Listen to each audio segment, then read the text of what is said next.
Hello and welcome to another podcast of Father and Joe. I'm Joe Rockey here with Father Boniface Hicks. And Father, I got a conversation today about one of the things that is pretty much essential for people as human beings, but something that for many of us is a natural roadblock that has a lot of moving parts come into play when we actually have to do that. And that conversation is, how do we actually ask for help? Because there's a lot of people out there that asking for help is a sign of weakness, a sign of failure. I've hit a point in my life where I shouldn't need help anymore, etc. And then there's some people who say, oh, I ask for help all the time, but nothing ever happens from it. I don't get the actual help I need. So that's a discouragement. I don't really want to do this anymore. So I know that with human beings, essentially this is an aspect of a relationship, asking for help, asking something of another person. How do we actually go about this? Because this is not an answer that you can get from ChatGPT and think the internet's going to help you, because this is a relationship-based question. So with that being said, Father, that's where I want to start today, because it's very real. It's something we all experience as people. And if you learn how to do this skill right, it really, really helps your life. But if you don't, it can really quagmire you pretty quickly because it puts you in a state of isolation. You are so right. The necessity of asking for help is vital for our human development, and it's the thing we learn earliest on. It's called screaming, crying. Little babies from the first moments of their lives learn how to ask for help, and then they learn how to ask for help more politely and more patiently as they get older. But learning how to ask for help, because as you said, it's a relational skill, and it's vital in relationships, and this is really what we're made in the context of and made for. So you're quite right about all that.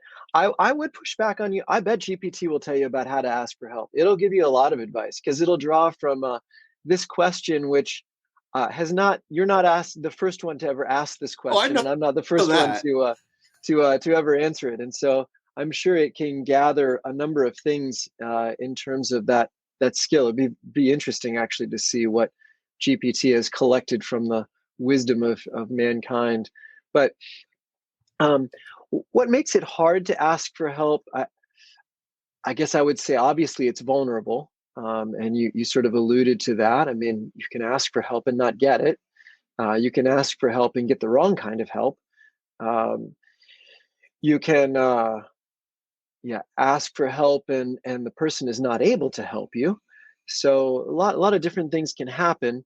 But asking for help is admitting that I don't know. It's admitting weakness. It's admitting that I have something to learn. And it's really putting the other person in a position of power, because the other person can know or not know. Sometimes the other person doesn't have help to offer, but because they're being asked, they'll make something up. And there's a kind of pride or arrogance that can come out in that context. And it makes me think of there's a book by Georges Bernanos called The Diary of a Country Priest, and it was made into a movie, I think in the 40s. It's a black and white movie, and it's a beautiful story for lots of reasons. But I always think of this poor, newly ordained priest who's assigned as pastor of a parish in the country, and he has really good intuitions that there are things wrong in the parish. He detects the relational tensions, the sins of the people, and he makes this observation at the beginning: what they really need is a saint. And he has the right intuitions. In his humility, he goes to his neighboring Monsignor, the pastor next door, and he asks him for help. And the Monsignor pontificates about everything and just goes on, and like things that are not relevant to the question, things that are completely off the mark, things that have more to do with the Monsignor's own arrogance of his interior world, and just on and on. And the country priest, in all of his humility, is sort of like nodding and not understanding anything and smiling, thanking the Monsignor. Anyway, there's that kind of help that we can end up getting. There are a lot of blowhards that think they have the answer to everything and create podcasts and YouTube channels and everything else to spread all of their answers. But so just to identify the risks involved, the difficulties involved, the necessity to filter. So there needs to be, on the one hand, a certain humility. I know I need help. That already is a hard shift. Knowing what you don't know is actually pretty significant. Uh, Little babies don't know that. Little children don't know that. They know certain areas that they don't know, but they don't know everything that they don't know. So knowing what we don't know is important. Knowing what questions to ask is important. Knowing the person to ask is important. And then we need to have that kind of knowledge to know what we don't know, but also the humility to receive the advice. And that's dangerous because not all advice is good advice. But if I'm constantly suspicious and hyper analytical, then I won't receive anything. You might as well not ask for help. We probably have all had that experience. Somebody who asks for help but doesn't care what we have to say.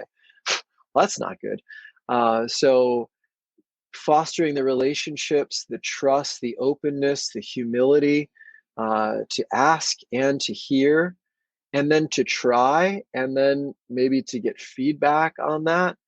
And then when the help is concrete, like, can you help me, whatever, build my house or take care of my kids or help me with my ministry assignment or my parish outreach or whatever, that I'll actually accept the help in all of its limitations. Somebody else is not going to do the same job that I could do. Who knows? It's nice to have grandparents to take care of the kids, but they're always spoiling them and leading them astray at the same time. And we have to accept the messiness of that. So I just gave you a fire hose of stuff, but just a lot of different dimensions in asking for help. But I guess I would also come back to what you said. It is a vital core of all relationships. Healthy relationships ask for help. There's always a mutuality in that. And we don't grow in relationship unless we can ask for help and receive the help that's offered, imperfect as it might be. And there's two dynamics you really broke down in there. One being the asker and the other one being the helper themselves, the one who's giving the help. And I think you hit upon a couple of important things, is that it's not something that, you really can know exactly how it's going to go. You can have an idea, an assumption, but it's never going to be exactly the way you know it's going to go, because that's not how life works. That's not how actual relationships with other people work. Whether this be asking for help in the form of hiring someone to go do your roof, or having your parents watch your kids, you never know exactly how it's going to go. Sure, and then you hit upon the other part. There's going to be parts that is not going to be the way you would have had them spend a night. They're going to be watching movies and eating sugar and all that stuff that you're not all about, but that's what an eon situation between parents and grandparents. You never would have done this for me. Why are you doing this to my kids? So if we look at that naturally, but we still see friction in just that particular example that has been gone on for the time of here.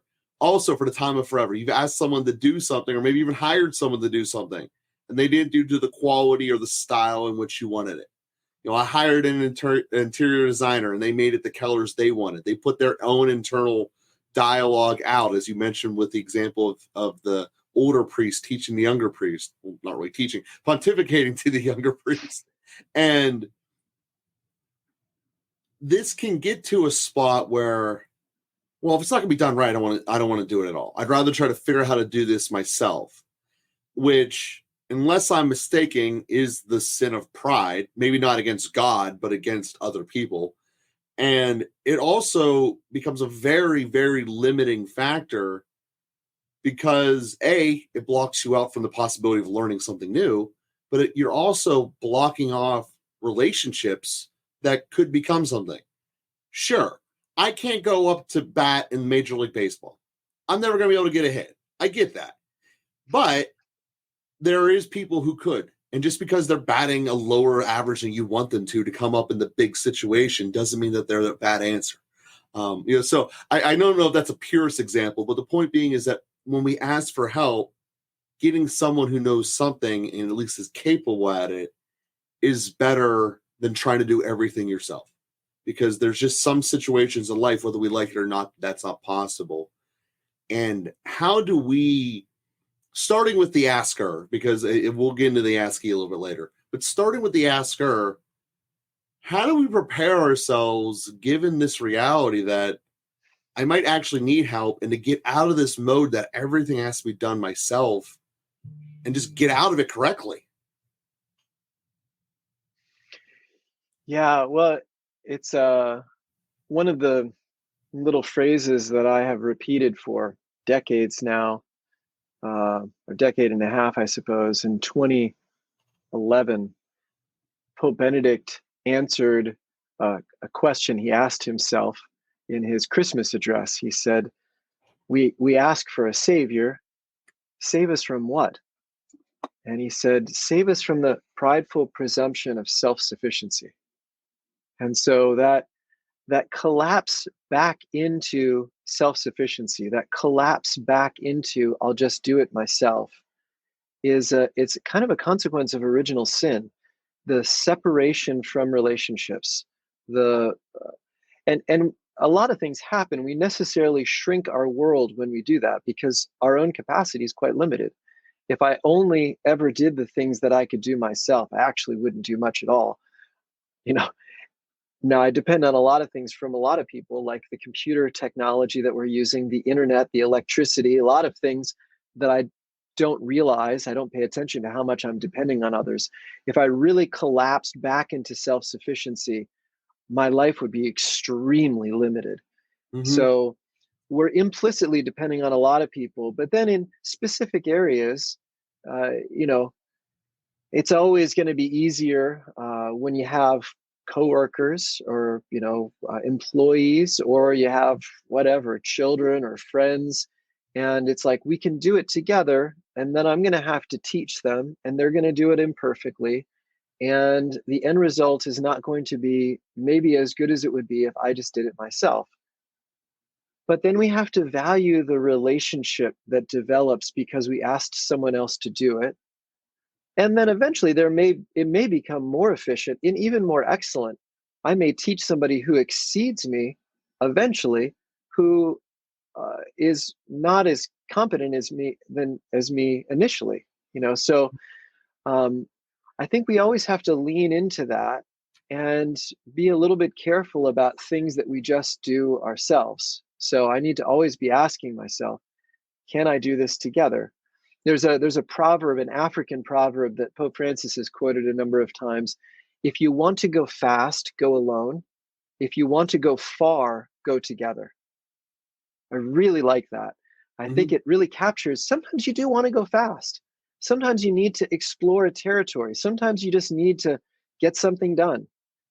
But when we want to build something that lasts and goes the distance, that goes beyond what I could ever do myself, we have to do it together. And I think just always tracking that attitude in our own hearts, and then kind of asking the question, if I don't want to do it together, why not? And a lot of times there are some wounds under there. There's a resistance to trust. There's because I've been burned in the past. There's a little weariness about teaching someone else something. There's I don't want to go slower. There's an impatience. Anyway, it's valuable to look at what are my reasons for wanting to do it alone, for self-sufficiency, for not trusting, for not reaching out, not asking for help. And I think that reveals, again, it's the kind of thing we want to look at with some curiosity, not with condemnation. Why don't you all? Why don't you ever? Um, I even, you said, it's pride. Um, so I like to define pride in terms of superiority.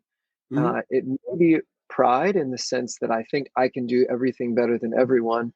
It may not be pride in the sense it may be woundedness and fear of being burned again or fear of betrayal. There may be a more spontaneous response to, can I really trust anybody? And I'm afraid to take the risk. So some of that gets in there as well.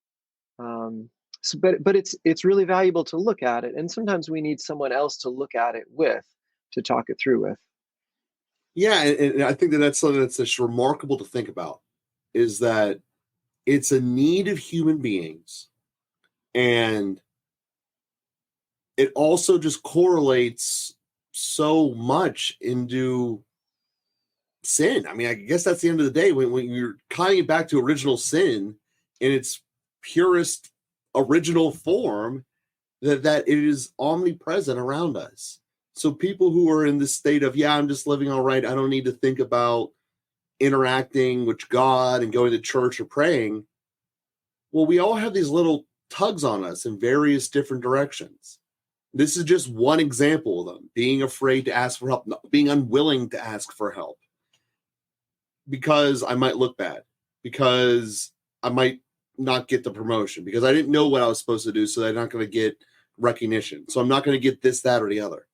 And when we look at that and go, that's pride and sin there. I mean, it's the opposite of humility, using the example you gave before from the priest who wants to learn to become a saint. And the willingness and openness to ask for help is essential. And we have built apparatuses around us, some as a species, some as individuals, that say, I can't do it. I can't have the ramifications of what if I ask for help? What if the person I ask for help makes it public that I don't know how to do this? And it's an essential skill or whatever. You know, like we look at this in some capacities and see all the negativity that could come from it. But you just illustrated one of the great joys that come from it. What if asking for help makes me better than anyone else that's doing this? Sure, right now I teach people how to sell. I wrote a book about it. I still talk to other sales coaches and learn from them, because while I have my part that excels, which, by the way, Father, you are a big part of this because relationships are the core of it. So thank you for that. This is an example of it. Still having conversations with people who are better at it than you to learn more. Without a better way of saying it, you are the ultimate relation coach in my life. I have other people who are specifically at technique of how you ask people about their budget, and stuff like that. So it is natural and better, even at whatever level you think you're at, to ask for help, to learn from more people, and to grow. And that limiting urge to run by yourself, to go fast, sure, sometimes there's a need for that. But also there is a reality that sometimes you run so far, you're going to be in a desert by yourself. And what's going to happen at that point? And the only real way is you got to go back to people, ask for help. And there's nothing wrong with that. That's an inevitable conclusion of trying to do everything yourself. You know, for those in America who are listening, the example that you gave of what would life be if I was completely detached from all people, they actually made a television show called it. It was called Naked and Afraid. They literally just dropped you naked in the place in the middle of the wilderness, and you try to figure it out for 30 days. Because that's basically what you would be if you had no help. You have no clothing, you'd have no tools, you'd have no nothing. And that is essentially, when you really look at it, what we would be without help from other people. And then take that a half a step further and ask what you would be if you didn't have any help from God. So I leave this as 2 questions for you to think about moving forward throughout your week. How can A, I ask for help better, B, be appreciative for the help that I am getting, and C, really try to embrace a culture where maybe I can be the person that people ask for help? Because I think that that's the other side of this coin that I want to discuss in the next episode. So thank you all for listening, and we will be with you next week.